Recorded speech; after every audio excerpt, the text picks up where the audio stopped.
more deaths. Do you support herd immunity as a strategy? Essentially just let people get sick. The cure cannot be worse than the problem itself. We did the right thing. We were expected to lose 2,200,000 people and maybe more than that. We're at 210,000 people. One person is too much. It should have never happened because of China. It happened because of China. And you have to get that and understand that. But it shouldn't have happened. But we were expected to lose. If you look at the original charts from original doctors who are respected by everybody, 2,200,000 That 2 million people. figure, though, is if you literally did nothing. People. The 2 million figure is if you did absolutely nothing, it would be 2 million. The question is, should the deaths be better than 200,000 when relative to the rest of the world we have a worse death rate? I left North Carolina, which I love. I left Pennsylvania. We won a big case in Michigan because that governor has a lockdown where nobody but her husband can do anything. He can go boating and do whatever he wants, but nobody else can. The fact is we're winning all these cases because it's unconstitutional what they're doing. And I think they're doing it for political reasons. But the fact is the cure, you can't let this continue to go on with the lockdowns. Well, most and I believe that on November 4th, you're going to have a lot of these governors. Look at what's happening to New York. New York is a mess. They lost almost 40,000 people. They have a lockdown like you've never seen. Now they're open. It's like a ghost town. Let's get and Savannah, it's very important. People are leaving New York by the thousands. And you're going to have a hard time ever building it up again. That cure, that so-called cure that you talk about, it can't be worse than the problem. The problem is a bad problem. We've got more questions on COVID, so let's drop it for now. We were supposed to, as mentioned, be watching you on a debate stage right now. We're not doing that, so let's clear up a few things from the last one. You were asked point blank to denounce white supremacy. In the moment, you didn't. You asked some follow-up questions. Who specifically? A couple of days later, on a different show, you denounced white supremacy. No, my question to you is, you've done this to me and everybody. Why does it seem like I denounced white supremacy? Okay, you did 2 days later. I denounced white supremacy for years, but you always do it. You always start off with a question. You didn't ask Joe Biden whether or not he denounces Antifa. I watched him on the same basic show with Lester Holt, and he was asking questions like Biden was a child. So this is a little bit of a dodge. Are you listening? I denounce white supremacy. Okay. What's your next question? Do you feel, it feels sometimes you're hesitant to do so, like you wait a beat. Here we go again. Every time, in fact, my people came, I'm sure they'll ask you the white supremacy question. I denounce white supremacy. Okay. And frankly, you want to know something? I denounce Antifa, and I denounce these people on the left that are burning down our cities that are run by Democrats who don't know what they're doing. While we're denouncing, let me ask you about QAnon. It is this theory that Democrats are a satanic pedophile ring and that you are the savior of that.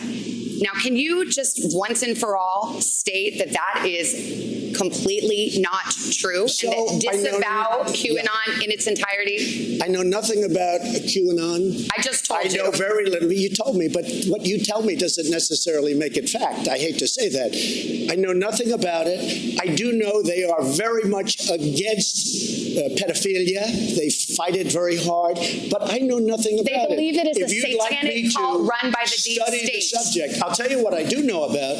I know about Antifa, and I know about the radical left, and I know how violent they are and how vicious they are, and I know how they're burning down cities run by Democrats, not run by Republicans. Republican Senator Ben Sasse said, quote, QAnon is nuts, and real leaders call conspiracy theories conspiracy theories. Why not just say it's crazy and not true? He may be right. I just don't know about QAnon. You do know. I don't know. No, I don't know. I don't know. Let me ask you another thing. Let's waste a whole show. You start off with white supremacy. I denounce it. You start off with something else. Let's go. Keep asking me these questions. I do have one more in this vein. Let me just tell you, what I do hear about it is they are very strongly against pedophilia. And I agree with that. I mean, I do agree with that, and I agree with it. But there's not a satanic pedophile cult they run by. I have no idea. I know nothing about that.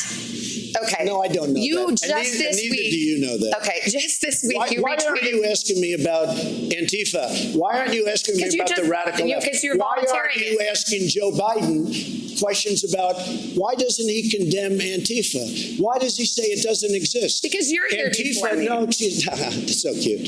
Antifa exists. They're vicious, they're violent, they kill people, and they're burning down our cities. And they happen to be radical left. Just this week, you retweeted to your 87 million followers a conspiracy theory that Joe Biden orchestrated to have SEAL Team 6, the Navy SEAL Team 6, killed to cover up the fake death of bin Laden. Now, why would you send a lie I know like that nothing to your about followers? it. You retweeted That was it. a retweet. That was an opinion of somebody, But- and that was a retweet. I'll put it out there. People can I decide for don't get themselves. that. I You're don't the take a president. position. You're not like someone's crazy uncle who can just retweet whatever. That was a retweet, and I do a lot of retweets. And frankly, because the media is so fake and so corrupt, if I didn't have social media, I don't call it Twitter, I call it social media, I wouldn't be able to get the word out. And the Well, word the word is and you know false. what the word is? The word is very simple. We're building our country stronger and better than it's ever been before. And that's what's happening, and everybody knows it. Okay, we You got know a what bunch else of the word questions is? for you. We're winning in a lot of states. Okay. We're winning in a lot of states. You're gonna Let me see that. ask, okay, I'm glad you brought up the election because I do want to ask about that. That's another kind of leftover item. A lot of people have asked you, will you accept a peaceful transfer of power? You have said repeatedly, the only way we lose this election is if it is rigged. Now, that is simply not true. The fact is either candidate can lose fair and square without Sure ballot we can. fraud. And So you know will you what? accept the results Win or of the lose, election? that's the way I want it to be. But when I see thousands of ballots, right, unsolicited ballots being given out by the millions, and thousands of them are dumped in dumpsters, and when you see ballots with the name Trump, military ballots from our great military, and they're dumped in garbage cans. That is a handful. We could go all night, which we won't. No, but no, we it's could go all happening night, every day. one by one, a single case, a single day. You're talking about 150 million votes. Your own FBI director says there is no evidence of widespread Oh, really? fraud. Well, then he's not doing a very good job. All you have to do is pick up the papers every day. 50,000 in Ohio, the great state of Ohio. 50,000 in another location, I think North Carolina. 500,000 applications in Virginia. No, there's a tremendous problem. But let me just tell you, they talk about the peaceful transfer, right? They spied on my campaign and they got caught, and they spied heavily on my campaign, and they tried to take down a duly elected sitting president. And then they talk about, will you accept a peaceful transfer? And the answer is yes, I will.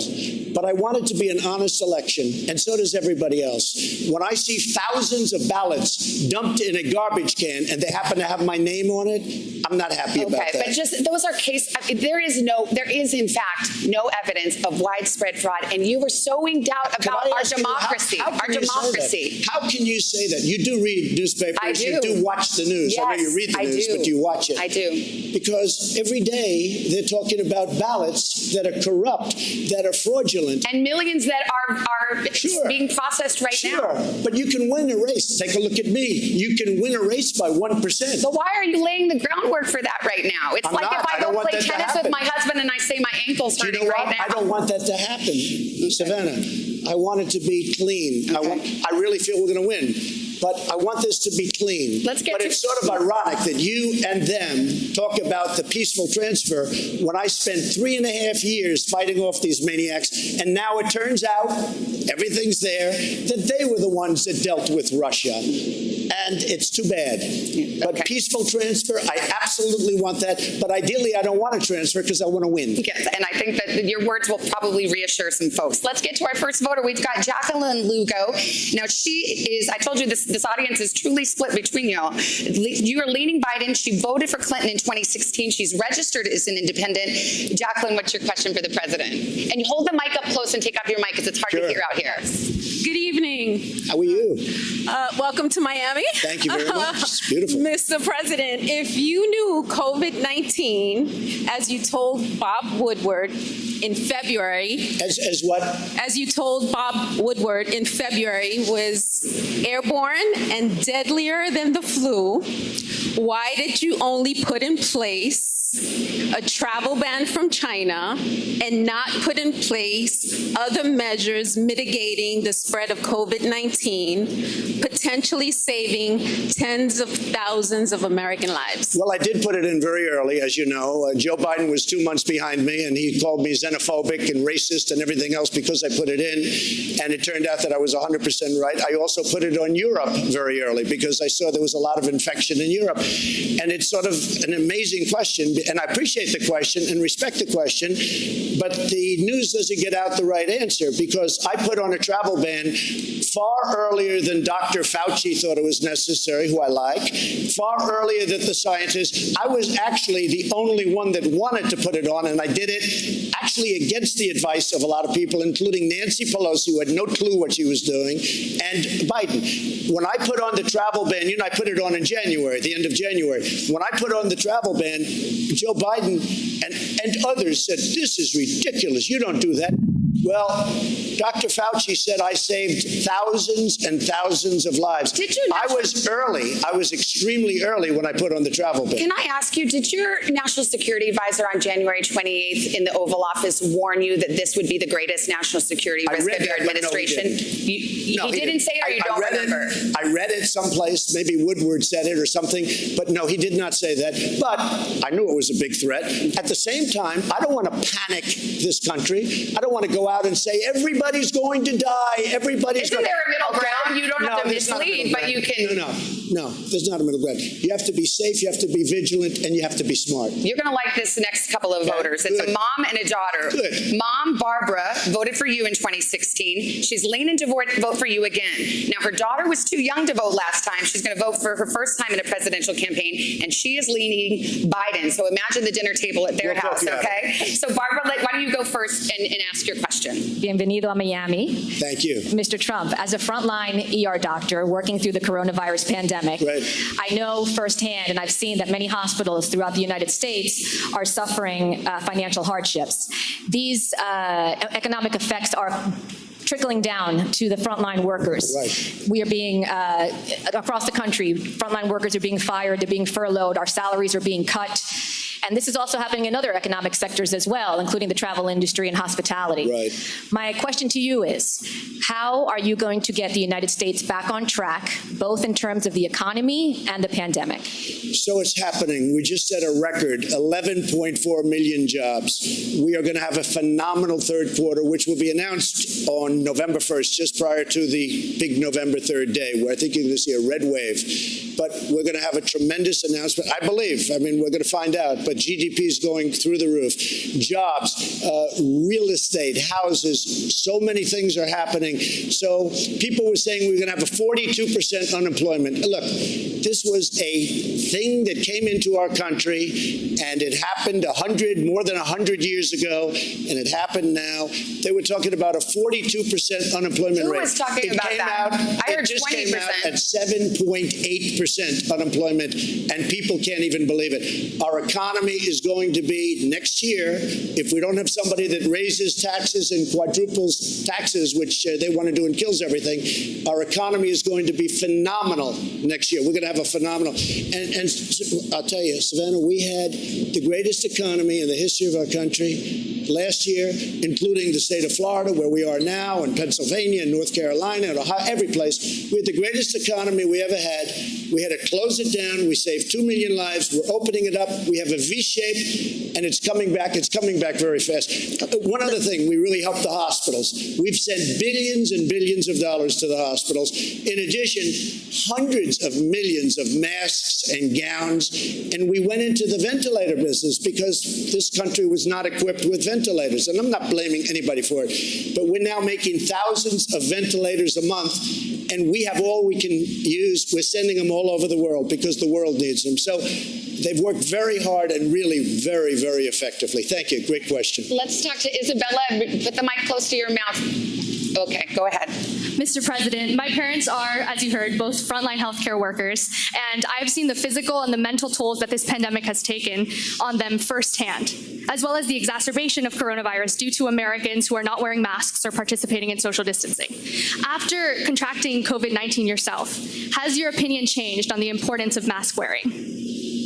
No, because I was okay with the masks. I was good with it, but I've heard many different stories on masks. I mean, I had, being president, you have people, they bring meals, they bring this, and I had an instance recently where a very wonderful person is bringing me a meal, and he's playing with his mask, and he's touching his mask all over the place, and then he's bringing a plate in, and I'm saying, well, I don't know if that's so good. I mean, the good news, I didn't eat it, okay? I decided not to eat it. This was a month ago, but look, you have on the masks, you have two stories. You have a story where they want, a story where they don't want. I am all for it. I don't get that, because it's just all of your public health officials, your administration, they're in unison about this. No. They're all in unison about it. The University of Washington, which is they have a model that your coronavirus task force relies on, says that if everyone wore a mask, you could cut expected deaths in half. And then 60,000 lives. Well, what does that mean? Scott Atkins, if you look at Scott, Dr. Scott, he's from great guy, Stanford. He will tell you he's that not an infectious disease expert. Oh, I don't know. Look, he's an expert. He's one of the great experts of the world. But I don't get it, because you have so much power and influence as president. You could require it at your rallies, and you could say, everyone put on a mask right now. And the University of Washington says you would save lives. University of Washington, then you have other places say different things. You have a lot. Hey, Dr. Fauci said don't wear a mask, right? At first, but then everybody agreed. Well, I don't know. Then he changed his mind. But then you have a report coming out 2 days ago that 85% of the people wearing masks. I looked at that report. It's not about mask wearing. It was neutral on the question of masks. We're on the same side. I say wear the mask. I'm fine with it. I have no problem. We're on the same side. Let's take a break. We're going to get more questions right after this.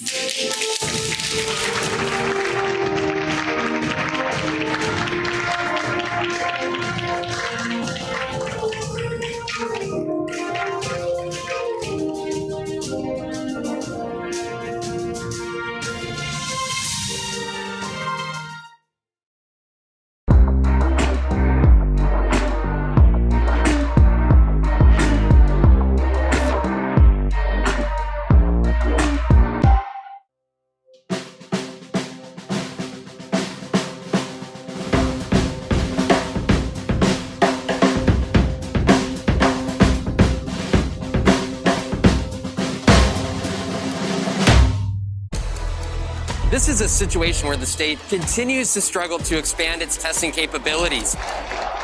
Protesters feel that they need to come out in full force and support their community because they feel like they're not getting that support from the Portland police. Another election day coming up against the backdrop of how to keep voters safe amid a pandemic. The moment to truly understand who we are and who we say we are is right here at our feet. You got to get a four-year degree, but a four-year degree is super expensive. We have created a system where the ticket to the middle class is a thing that middle-class families have to stress about and borrow for and patch together. Why is this happening? With Chris Hayes. Subscribe now. You're watching NBC News Now. We've got some breaking news. We actually saw a large convoy of the National Guard come through here. It's news made for your streaming world. Live weekdays starting at 6 a.m. Eastern.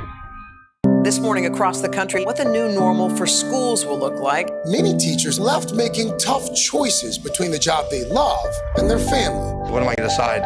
Take care of my children or have a job? That's an impossible decision. You're creating a little community school. This is a moment where we can just develop ourselves and develop our community. Let's turn it over to students. How do they really feel about returning to school? What I miss is my teachers. Homeowners are raving about Leaf Filter, the proven solution that a surge in coronavirus infection. New developments on several fronts.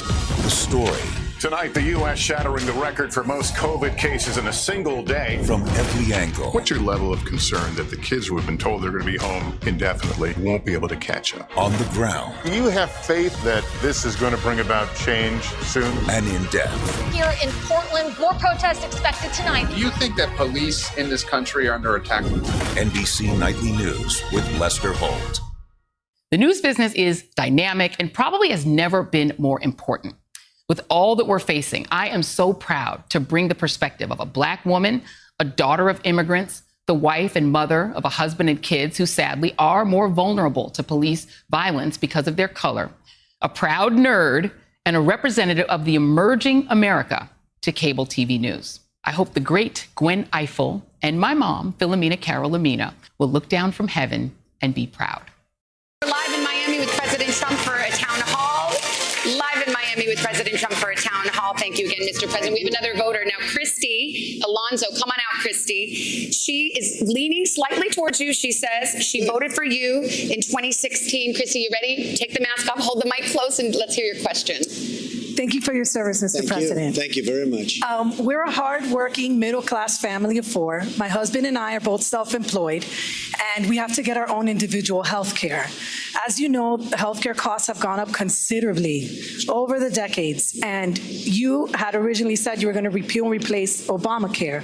What is your plan now in 2020 to make healthcare costs affordable for Americans like myself? So we got rid of the individual mandate on Obamacare, which was the worst part of Obamacare, and now you could actually say it's not Obamacare because that's how big it was, where you had to pay a fortune for the privilege of not having to pay for bad health insurance. So we got rid of that. That was a big, big thing.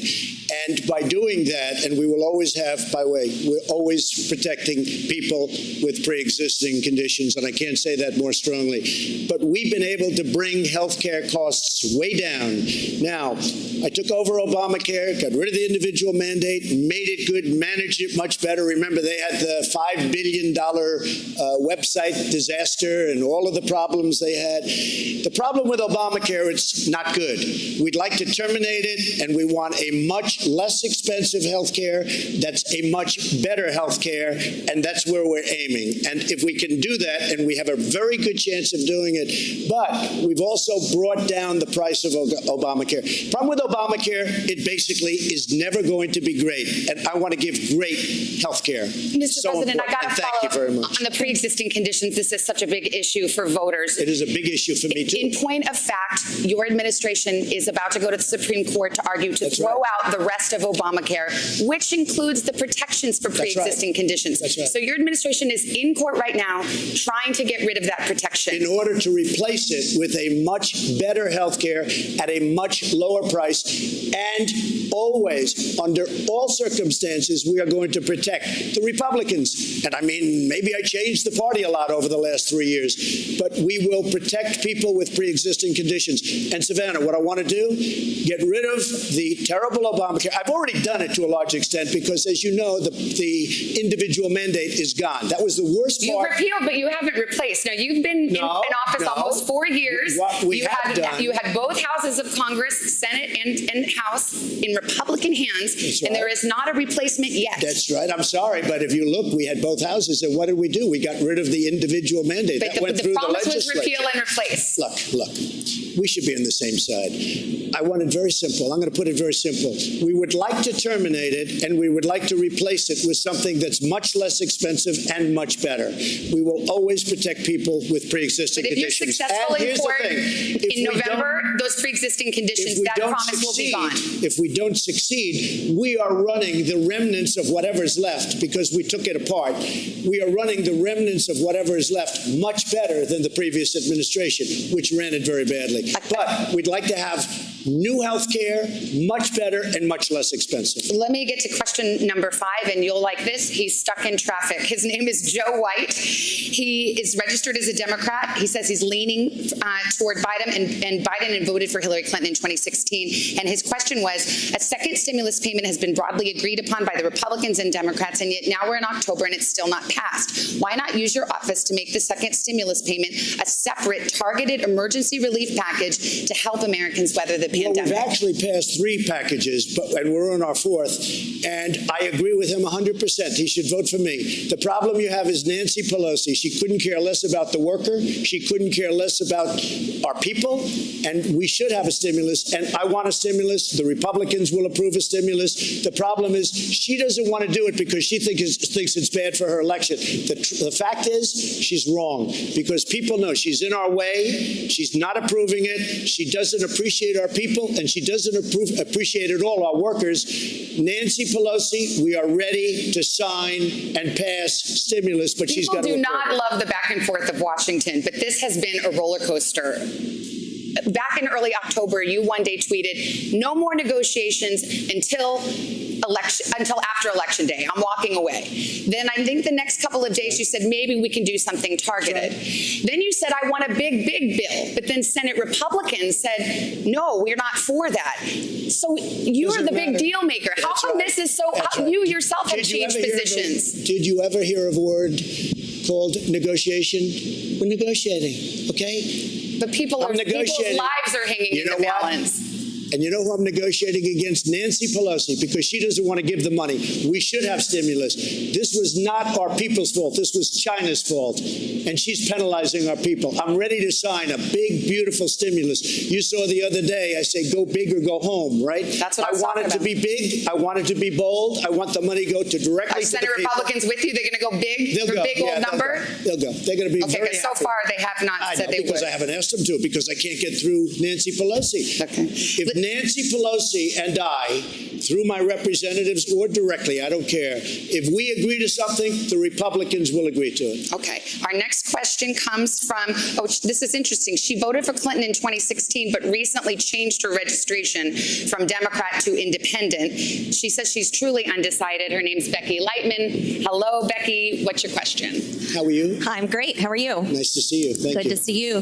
So corporate tax rates are a hot button issue, and you have cut corporate tax rates, and your opponent Joe Biden is planning to raise them. Right. A lot of Americans think that corporations don't pay their share of taxes and want to see those tax rates increase. Right. What do you say to those Americans to maybe tell them why you want the corporate tax rate lower and why that helps them? It's a great question. We've created more jobs than this country has ever created. We were up to 160 million jobs. We were never even close to that number. We were just hitting 160 million jobs. Companies are pouring into our nation because of the tax rate. And if Biden comes in and raises taxes on everybody, including middle income taxes, which he wants to do, you will blow this thing and you'll end up with a depression, the likes of which you've never had. That's what's going to happen. We have something that's really good. The reason we're coming back so strong is because we built a very strong foundation. Companies are moving in. Car companies are moving into Michigan, into Ohio, into South Carolina and North Carolina just today.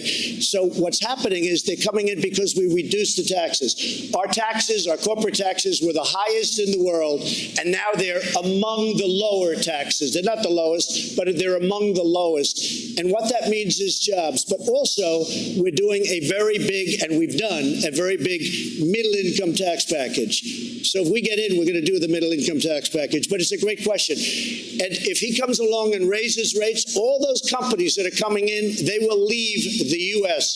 so fast your head will spin. We can't let that happen. On the subject of taxes, as you know, the New York Times has obtained, it says, years of your tax returns, among other things. It says that you have debts of approximately $421 million that you have personally guaranteed and that will come due in the next 4 years. The question is, on behalf of voters, who do you owe $421 million to? First of all, let me answer. What they did is illegal, number one.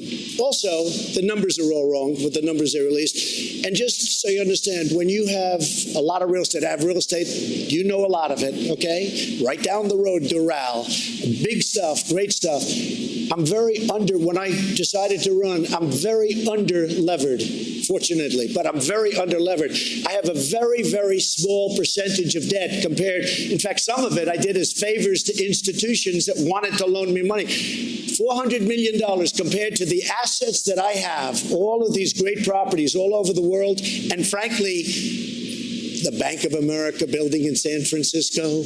I don't love what's happening to San Francisco. Well, do I hear you right? It sounds like you're saying $400 million isn't that much. One of the biggest office buildings. But are you confirming that, yes, you do owe some $400 million? What I'm saying is that it's a tiny percentage of my net worth. That sounds like yes. And you'll see that soon because we're doing things, you know, we've given, I think it's 108 or 112 pages of financial detail to elections. And, you know, we have to file as the president, as any politician, you have to file.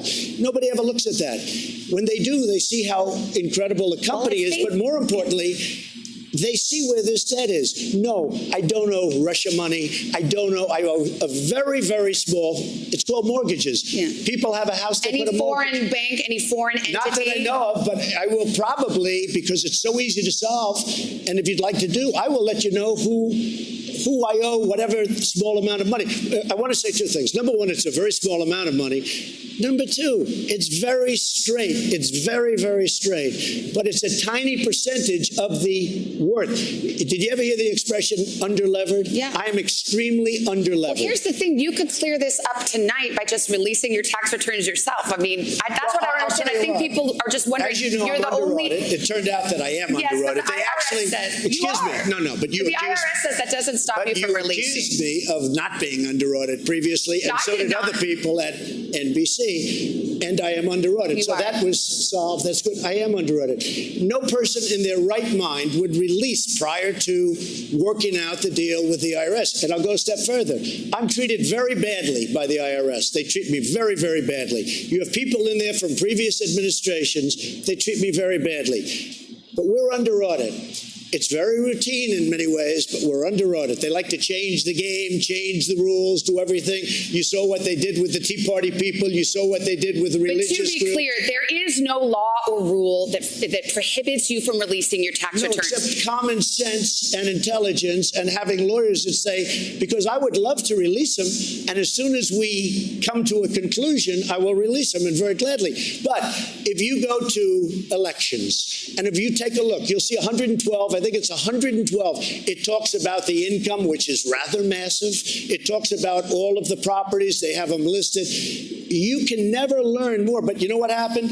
People went there. All the reporters went. There was like a feeding frenzy. This was originally when I filed it.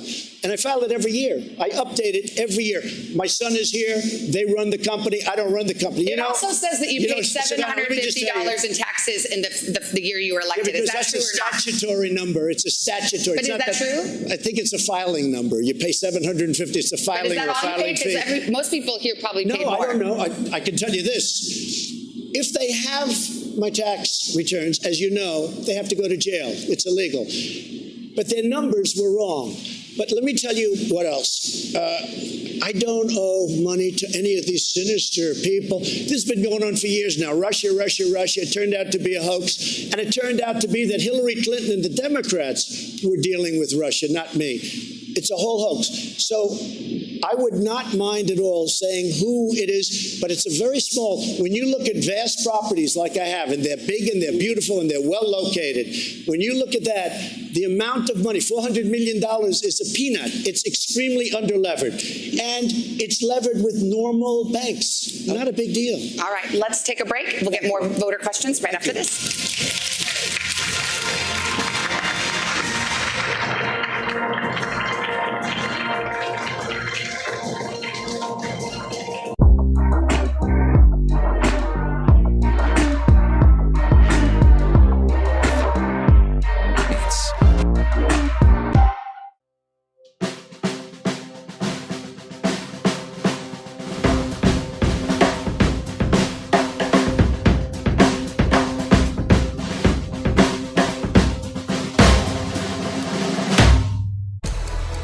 This is a situation where the state continues to struggle to expand its testing capabilities.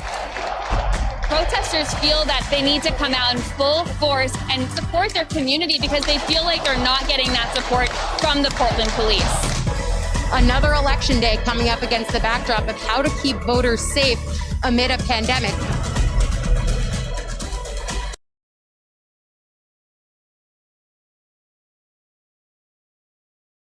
The last point, work my way back. I think there's great reason to be concerned. I was on the road most of the time during these hearings, so I didn't hear many of them. I just got the recaps when I'd get in late at night I've been going around the country, Florida, and anyway. And but my reading online, what the judge said was she didn't answer very many questions at all.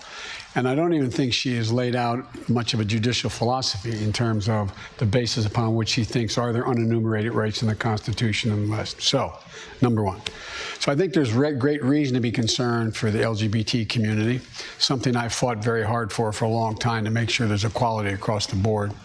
Number two, I think that also healthcare overall is very much in jeopardy as a consequence of the president's going to go directly after this election directly to the Supreme Court within a month to try to get Obamacare wiped out after 10 million people have already lost their insurance from their employer and wants to take 20 million people out of the system as well, plus 100 million people with pre-existing conditions.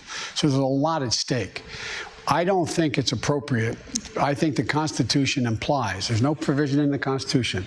My problem is I made a mistake of teaching constitutional law for 21 years and the separation of powers. The Constitution implies that the way the people have a right to determine who's going to be on the court is how they vote for their senators and their president. We seek the advice and consent of the Senate and the president's president for all 4 years, isn't he? No, he is. But once an election begins, by implication, it is inconsistent with the constitutional principles, in my view. You get disagreement among scholars on this. But I believe it's inconsistent when millions of people already voted to put someone on the court. I think it should have been held until this election is over, see what the makeup of the Senate is going to be. If the president wins this election, he should be able to How about that question of expanding the court? Here's what you said exactly 1 year ago tonight at a Democratic debate. You said, I would not get into court packing. I would not pack the court. That's not what you're saying now. Is the nomination of Judge Barrett reason enough to rethink your position? What is the nomination? What I wanted to do, George, if I had answered the question directly, then all the focus would be on what's Biden going to do if he wins, instead of on, is it appropriate what is going on now? We are live in Miami in the middle of a town hall with President Trump. Thank you again for being here. We've got another voter, Adam Sugar. He voted for Clinton in 2016. He's registered as a Democrat and says he's supporting Biden. Adam, take it away. Thank you, Savannah. Thank you, Mr. President. Thank you, Adam. 4 years ago, Senate leadership said it was inappropriate to push through a nominee in an election year. Yet they fast-tracked your nominee for the Supreme Court just today. The question I have for you is, what do you say to the voter that thinks it's hypocritical to act in that manner and that they can't trust Republicans' word? So when I was elected and when a president is elected, they're elected for a period of 4 years. And Justice Ginsburg said it best, I think, talking about President Obama having to do with somebody else, that the president is put there for 4 years, not for 3 years. So during this fourth year, it happened to come up, unfortunately, because I had great respect for Justice Ginsburg, but a vacancy happened to come up, and we picked somebody that's outstanding. She has been an absolute star, and I'm extremely proud of it. But again, plenty of time. I mean, there's plenty of time. We're going to do it before the election, but we also have much time after the election, but there's no reason to wait, because it's almost unanimous, it seems to me, certainly within the Republican Party, and frankly, most of the Democrats within closed rooms. I guarantee you that this is an outstanding person, and I'm using my fourth term. And if you look at it, and if you put the shoe on the other foot, if they had this, they would do it 100%. So there's been 29 times when this has happened. All 29 times, a president has done exactly what I've done. Can I just, to the voters' point, I'll just say that in 2016, you were on another show, actually another morning show, and you were asked whether President Obama should nominate a Supreme Court Justice Merrick Garland. And you said, I think the Senate should wait until the next president and let the president pick. Now, that was 8 months before the election. This is 3 weeks before the election. I have a lot of respect, by the way. So you have changed your position on this. I have a lot of respect for Judge Garland. I want to tell you that. But I'll tell you, the whole ball game changed when I saw the way they treated Justice Kavanaugh. I have never seen any human being, and I'm not just talking about Supreme Court, I have never seen a human being treated so badly with false accusations and everything else. I have never seen anything like it. And you know what? The truth is, Savannah, like it or not, the ball game changed a lot. There has never been anybody treated so badly as now Justice Kavanaugh. You've mentioned that you would like to see Amy Coney Barrett confirmed to the Supreme Court in case any challenges come up in connection with the election. Yeah. Do you expect her to rule for you? I think she'll have to make that decision. I don't think she has any conflict at all. You know, a Supreme Court judge does not have, I mean, they can make their own decision. And they actually have additional power to make that decision. It would be totally up to her. I would think that she would be able to rule either for me or against me. I don't see any conflict whatsoever. We have an election coming up. I think it's the most important election in the history of our country. If for any chance, and it probably won't, and I hope it doesn't ever get to the Supreme Court, but if it did, I would think that she would rule one way or the other. I would think so. But for you think she would rule for you? I have no idea. I mean, of course she'll rule one way or the other, but believe it or not, I never asked her about it. I never talked about it. I didn't talk about any of the obvious things that you could talk about. And I think a lot of people in my position might. But in speaking to a lot of very brilliant people and people that do this for a living, they say it's better not to talk. So I talked to her about life. I talked to her about the fact, would you like to do this? Are you willing to do this? Because it's a tremendous burden. The answer was yes. She's unbelievably well qualified, but I never spoke to her about these various questions. let's get our next voter. She's leaning to you, Mr. President. She voted for you in 2016. She is a registered Republican. Her name is Mariah Green. Mariah, what's your question? Thank you very much. Thank you. Good evening, Mr. President. I'm honored to be with you here tonight, sir, so thank you. I'm a pro-life millennial, and my question for you today is, if Roe v. Wade is ultimately overturned in the future, what protections would be put in place or kept for where the mother's life is in jeopardy in relation to high-risk pregnancies? Well, again, I'm not ruling on this, and Roe v. Wade is something that a lot of people would say, obviously, you're going to speak to somebody. I also, two other great justices, Justice Gorsuch and Justice Kavanaugh, I never spoke to them about Roe v. Wade. I never spoke to them about election laws. I never spoke to them about anything. And I've done the right thing from a moral standpoint. I don't even know from a legal standpoint, but it was the right thing. I think, depending on what happens with Roe v. Wade, I think that perhaps it could get sent down to the states, and the states would decide.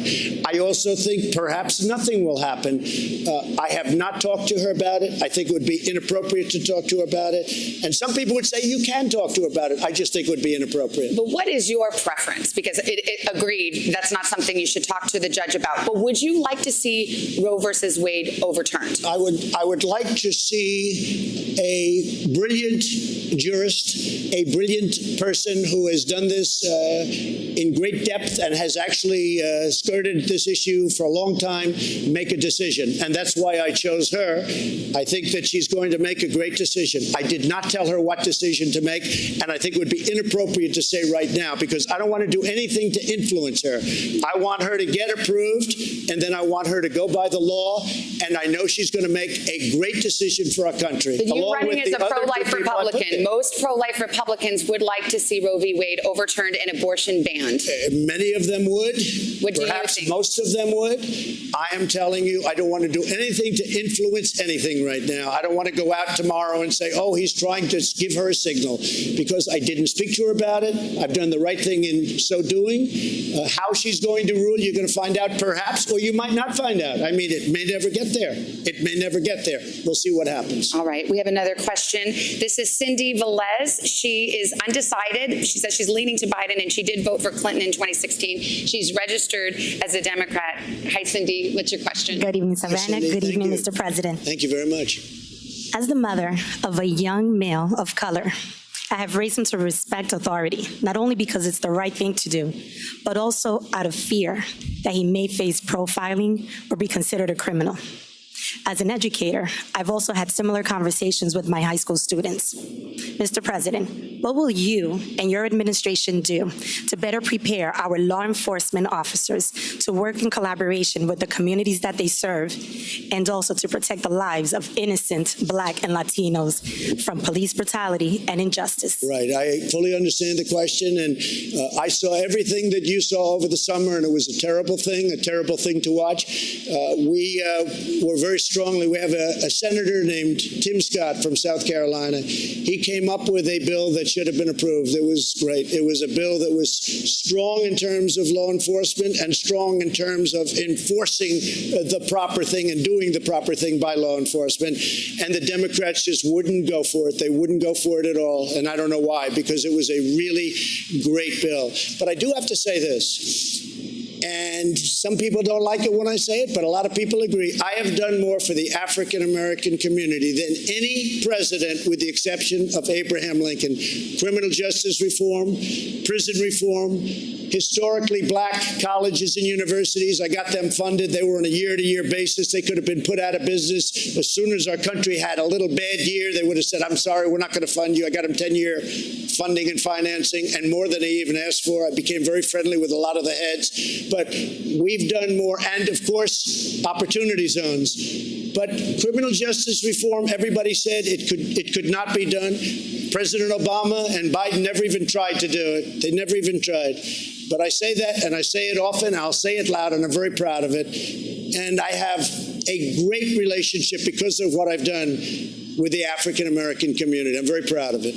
Let's go to our next question. We have Paulette Dale. She leans slightly to Biden. She voted for Clinton in 2016. She's registered as a Republican. Paulette, what's your question? Thank you. Good evening, Mr. President. Thank you very much. I have to say, you have a great smile. Thank you. Thank you. So, he does. You're so handsome when you smile. Okay.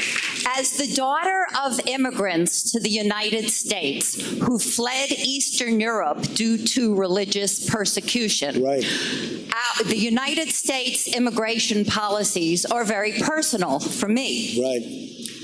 Surveys show that most Americans and the majority of Republicans support the Dreamers program. So my question for you, Mr. President, is if you are elected to a second term, do you expect to pursue your previous efforts to cut the DACA program? Yeah. Why or why not? And the DACA is somewhat different than Dreamers. You understand that, and you understand it better than anybody probably in this room.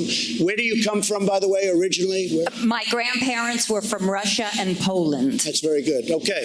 So we are going to take care of DACA. We're going to take care of Dreamer. It's working right now. We're negotiating different aspects of immigration and immigration law. We've built now over 400 miles of border wall, southern border. Mexico's working very closely with us. We have the strongest border we've ever had. We want people to come into our country. They have to come in legally.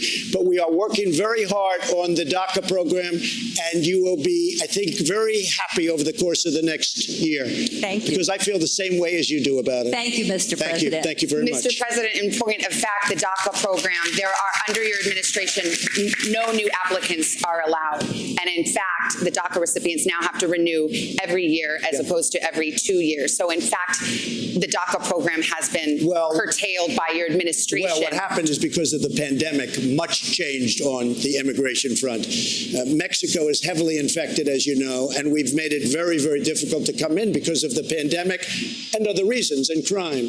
But we have a very strong border right now, and we have to keep it that way. But we want people to come into our country, but they have to come in through a merit system, and they have to come in legally. And people are very, very happy with it. You haven't heard any complaints about that. But what happened is because of the pandemic, we have to be extra cautious. You have been promising this immigration bill since, well, at least July, when you told my colleague on Telemundo it was coming, but nothing's come yet. It's very happy. The fact is we got rid of catch and release, which is a disaster. You know, you catch somebody, they could be a murderer, they could be a rapist, and we're supposed to release them into our country. These are the laws that I inherited. We ended that program. Now, I think you're going to see something very, very good. The whole immigration, if you look at what's going on, people used to pour into our country, and especially during the pandemic. I think even you, Savannah, will be very impressed. Sir, we have about 30 seconds left. I think about people sitting out there tonight. There are some who love you. Some of them are sitting right around here, and some who will never vote for you. But there are people in the middle. There are people who aren't sure. That's right. There are people who want to know why they should give you a second chance and how you might improve in a second term. 30 seconds, what would you say to them? Because I've done a great job. We had the strongest economy in the world. We closed it up. We are coming around the corner. The vaccines are coming out soon, and our economy is strong. We are at a level with jobs like we've never been before. We've rebuilt our military. We've rebuilt our borders. We had no borders. We had no nothing. We've rebuilt so much. We've given you the greatest tax cut in the history of our country, greatest regulation cut, equally as important. And we created new levels of jobs that nobody thought was possible. And next year is going to be better than ever before. I got to leave it there. I got a wrap from the control room. Mr. President, thank you for your time. Thank you for listening to the voters' questions. That concludes our town hall. We do want to thank the president again, as well as our audience in hot Miami and all of you watching at home. And a reminder, Donald Trump and Joe Biden are scheduled to meet in person a week from tonight in Nashville, a second and final presidential debate moderated by our own Kristen Welker. Have a good evening, and thanks for being with us.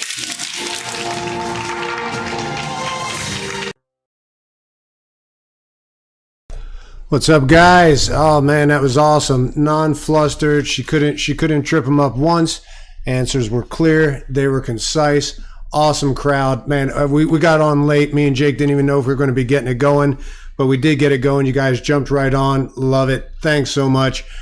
So much positive chat in there. Just keep that positivity up there going into the election, which, by the way, tried to tweet out the fact that Ted Cruz, and a lot of you probably have already heard this, they're going to be issuing a subpoena on Tuesday for Jack Dorsey to appear next Friday, I believe. You can go on C-SPAN and look under the title of Ted Cruz and Lindsey Graham talk about their response to the Twitter blockage. So you can check that out. I was trying to put it up on Twitter, blocking you out of doing it. Says, hey, not our fault, but their fault, which is a polite way of saying, screw you. We're going to go ahead and censorship you guys. So anyway, I guess my hashtags weren't liberal enough, but hey, Jake in the house, Realm of the Republic, he's there. We were going to do a show. We decided not to. We're probably going to try to get it on tomorrow.